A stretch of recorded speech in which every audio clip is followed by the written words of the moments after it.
Titulaire d'un diplôme cycle international cours de l'ENA de Strasbourg en France, Madame Gojé Maimouna Gazibo a exercé les fonctions de juge des mineurs puis juge d'instruction au tribunal de grande instance hors classe de Niamey, chef de division administration pénitentiaire puis chef de division grâce au ministère de la Justice. Aujourd'hui, elle est à la tête de l'Agence nationale de lutte contre la traite des personnes et le trafic illicite des migrants depuis 2013. L'Agence nationale de lutte contre la traite des personnes, devenue l'Agence nationale de lutte contre la traite des personnes et le trafic illicite de migrants, c'est une histoire d'amour entre l'agence et moi. En 2013, je suis rentrée des études en France et on m'a confié la direction de l'Agence nationale. L'agence se résume à l'ordonnance 2010-086 du 16 décembre 2010 relative à la lutte contre la traite des personnes. Je me suis retrouvée directrice générale d'une structure qui n'avait pas de local, qui n'avait pas de budget, qui n'avait pas de personnel. J'ai joué le rôle de secrétaire, de planton, de chauffeur, de directrice générale et de tout le personnel. Je me suis retrouvée en train d'arranger des ampoules, je me suis retrouvée en train de nettoyer les locaux et par la grâce de Dieu, je me suis énormément reposée sur la communication et j'ai pu faire connaître d'abord l'agence au niveau national en arrivant à expliquer aux Nigériens c'est quoi le concept de la traite et c'est quoi le rôle de cette nouvelle structure qu'ils ne connaissent pas mais qui est là dans le cadre de l'accompagnement, dans la formation des magistrats, dans la formation des OPJ. De 2013, parti d'une agence sur papier. Aujourd'hui, nous avons 10 bureaux régionaux. Nous avons un centre d'accueil et nous sommes l'agence de référence en Afrique de l'Ouest. Femme battante dont le Niger peut en être fier, Madame Gojé, première directrice générale de l'ANLTP, depuis sa nomination, se bat pour le droit de la femme et de l'enfant, en particulier sur la question de la place et du rôle de la femme dans la société, aux violences physiques ou morales, au mariage forcé, pour ne citer que cela. Elle agit avec expertise, cerveau et surtout avec cœur et féminité. De 2013 à 2019, ce que j'ai pu observer, ce que j'ai pu rencontrer dans le cadre de la lutte contre la traite des personnes, c'est des mères qui mendient, qui mettent leurs enfants sous les échangeurs. C'est des mères qui louent leurs enfants, qui sont transportés en Algérie pour être versés dans la mendicité, versés dans la prostitution. C'est l'un des aspects sur lesquels on travaille le plus. Aujourd'hui, la traite des personnes, c'est 70% de victimes d'enfants. Et ce sont nos enfants. Nous faisons beaucoup de sensibilisation. Il arrive que nous faisons de la répression parce que j'estime que dans le cadre des droits de l'homme, s'il y a des droits à garantir, c'est les droits des femmes, c'est le droit des enfants. Et dans la traite des personnes, toutes les violations portent sur ou les enfants ou les femmes.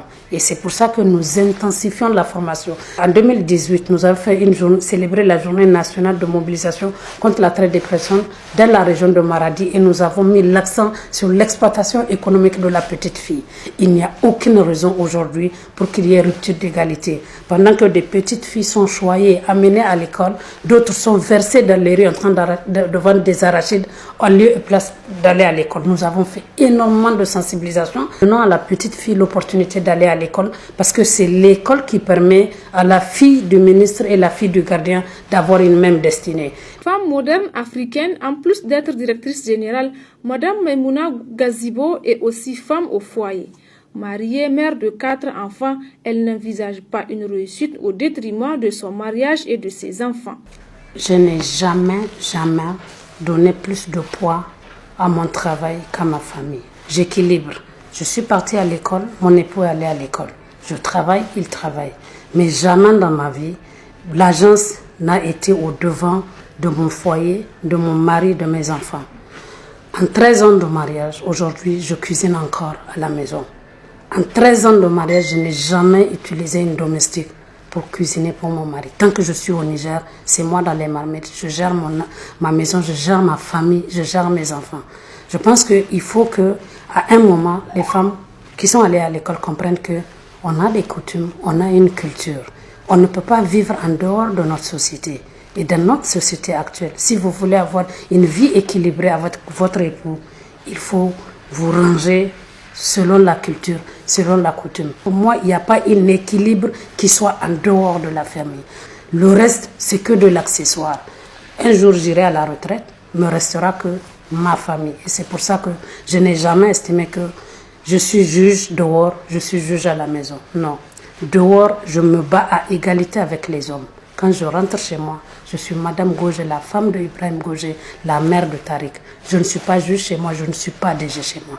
Et je pense que c'est ce qui fait que mon mari, c'est que la fille de 18 ans qu'il a épousée reste elle. En ce jour de la commémoration de la Journée internationale de la femme, dont le thème retenu pour cette édition 2019 est la promotion et l'accès aux infrastructures durables au service de l'inégalité de genre et de l'autonomisation des femmes et des filles. Pour la chef de l'ANLTP, parler uniquement d'autonomisation, c'est mettre en marge d'autres problèmes plus sérieux. En 2019 au Niger, il y a ce qu'on appelle la répudiation. C'est quoi la répudiation? La répudiation consiste pour un homme, même si c'est 60 ans de mariage, si je décide que je ne veux pas de ma femme, je prends un bout de papier, j'écris. Même le juge n'a pas le droit de me dire pourquoi vous la répudiez. Quand c'est l'homme, c'est comme ça. En face, lorsque c'est la femme qui a un mari ivrogne, qui ne rentre pas à la maison, qui est là-bas, qui ne la nourrit pas, et qu'elle décide qu'elle ne veut plus de lui, elle ne peut pas, elle est obligée d'aller ou devant l'association islamique ou devant le juge. Mieux, malgré que ce mari soit ivrogne, malgré que ce mari ne l'habille pas, ne la nourrit pas, le juge peut dire non, je ne vous divorce pas. L'association islamique peut dire non, il faut aller le supporter parce que vous êtes une femme. Lorsque vous allez épouser une femme, vous partez avec une délégation. Le respect de la coutume, le respect de la tradition veut que lorsque vous voulez vous en séparer, que vous preniez la même délégation pour aller voir ses parents. Ce qui ne se fait pas. Je pense que parler uniquement d'autonomisation, c'est mettre en marge d'autres problèmes plus sérieux. Aucune religion, aucune coutume ne dit que lorsque vous décidez de divorcer une femme, vous faites ça de l'anonymat. Quand vous la mariez, vous ne faites pas ça dans l'anonymat. Ça, c'est l'une des inégalités. Aujourd'hui, on pense que les droits de la femme, c'est nous battre seulement pour qu'il y ait plus de femmes députées, plus de femmes ministres, qu'il y ait plus de femmes dans la représentativité dans les instances politiques. Nous sommes 498 juges au Niger. Sur les 498, il n'y a que 39 femmes. Sur 498 juges au Niger, on n'est que 39. Sur les 39, aucun n'est procureur, aucun n'est président de TI. Nous sommes juges d'instruction, juges des mineurs, juges au tribunal. Toutes les grandes fonctions de la magistrature sont à nos promotionnaires. C'est ça les ruptures d'égalité. Il n'y a rien qui peut justifier. Moi, je suis de la deuxième promotion, que tous mes collègues soient procureurs et que les femmes, on est tous juges ou bien dans l'administration. Voilà les inégalités sur lesquelles il faut travailler. Aujourd'hui, tout le barreau, le nombre d'avocats inscrits, vous n'avez que 15 femmes avocates. Voilà les inégalités. Les inégalités, ce n'est pas simplement le nombre de ministres. Déjà, au niveau des hautes fonctions, qu'il y ait de plus en plus de femmes. Qu'on travaille pour faire en sorte que la femme soit compétente. L'école de magistrature, quand on fait un concours, sur 43 admis, on a à peine 3 femmes. C'est ça les vrais problèmes. Donc je pense que l'autonomisation, c'est important. Mais il y a d'autres problèmes d'inégalité, de disparité aussi sur lesquels comment on appelle ça, on devrait mettre l'accent. Il y a des femmes battantes qui honorent le Niger à l'exemple de Madame Gogé Maimouna Gazibo. Elles sont à encourager et à féliciter, même si les défis sont immenses. On a encore besoin de plus de femmes déterminées et expertes dans tous les domaines.